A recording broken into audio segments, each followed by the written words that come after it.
AP deputy CM Pawan Kalyan ఇవాళ వరంగల్ జిల్లాలో పర్యటించబోతున్నారు. అనారోగ్యంతో బాధపడుతున్న యువ అభిమాని నిరంజన్ ను పరామర్శించనున్నారు. కుటుంబ సభ్యులకు ధైర్యం చెప్పనున్నారు. ఏపీ డిప్యూటీ సీఎం హోదాలో వరంగల్ వస్తున్నందున పోలీసులు బందోబస్తు ఏర్పాటు చేశారు.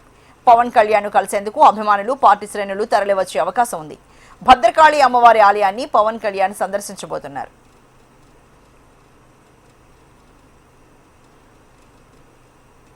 మరి దేశకు సంబంధించి మరింత తాజా సమాచారాన్ని మా ప్రతినిధి నరేందర్ అడిగి తెలుసుకుందాం. నరేందర్, మరి AP deputy CM Pawan Kalyan ఒక అనారోగ్యంతో బాధపడుతున్న తన అభిమానిని పలకరించేందుకు వరంగల్కి వస్తున్నారు కదా, మరి ఈ సందర్భంగా ఎలాంటి భద్రతా ఏర్పాట్లు చేశారు, అలాగే అభిమానుల సందడి ఎలా ఉండబోతోంది అనిపిస్తోంది నరేందర్? అర్చన, ఇక్కడ చూస్తే అభిమాన నటుడు పవన్ కళ్యాణ్ డిప్యూటీ సీఎం హోదాలో వరంగల్ కి మొట్టమొదటిసారిగా రానున్నారు. అందుకు పోలీస్ అయితే పూర్తి భారీ బందోబస్తు అయితే ఏర్పాటు చేసింది. మొట్టమొదటిసారిగా ఆయన భద్రకాళి అమ్మవారి ఆలయంలో ఇవాళ గజస్తంభ ప్రతిష్టాపనోత్సవం జరుగుతుంది. ఇక్కడికి వచ్చి అమ్మవారి దీవెనలు తీసుకుంటాడు.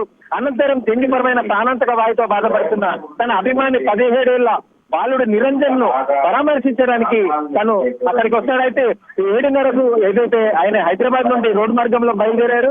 అయితే హన్మకొండ హనుమాన్ నగర్ కు రానున్నారు. 9:45, 10:30 ప్రాంతంకి వస్తారు. మొదటగా భద్రకాళి అమ్మవారి ఆలయాన్ని దర్శనం చేసుకొని అక్కడికి వెళ్ళనున్నారు. అయితే 45 నిమిషాల పాటు నిరంజన్ తో గడిపి తనకు ఆత్మస్థైర్యాన్ని నింపే ప్రయత్నం చేస్తారు. అక్కడి నుండి మళ్ళీ తిరిగి హైదరాబాద్ కు వెళ్ళనున్నారు. అయితే తెలంగాణలో జూన్ 2వ తారీఖు నాడు ఇక్కడ సభ పెట్టడానికి ప్రయత్నం చేశారు. ఆ రోజు తెలంగాణ ఆవిర్భావ దినోత్సవం నాడు ఇక్కడ వచ్చి రాజకీయాలు చేస్తున్నారంటూ ఎవరైతే ఇక్కడ విమర్శలు చేశారో, ఇవాళ నాకంటూ నా అభిమానులు ప్రాణసంకటంలో ఉండి నన్ను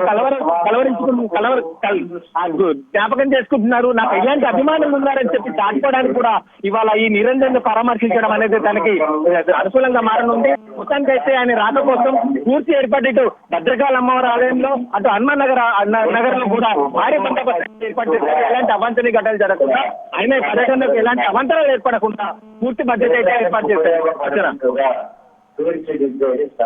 నరేందర్.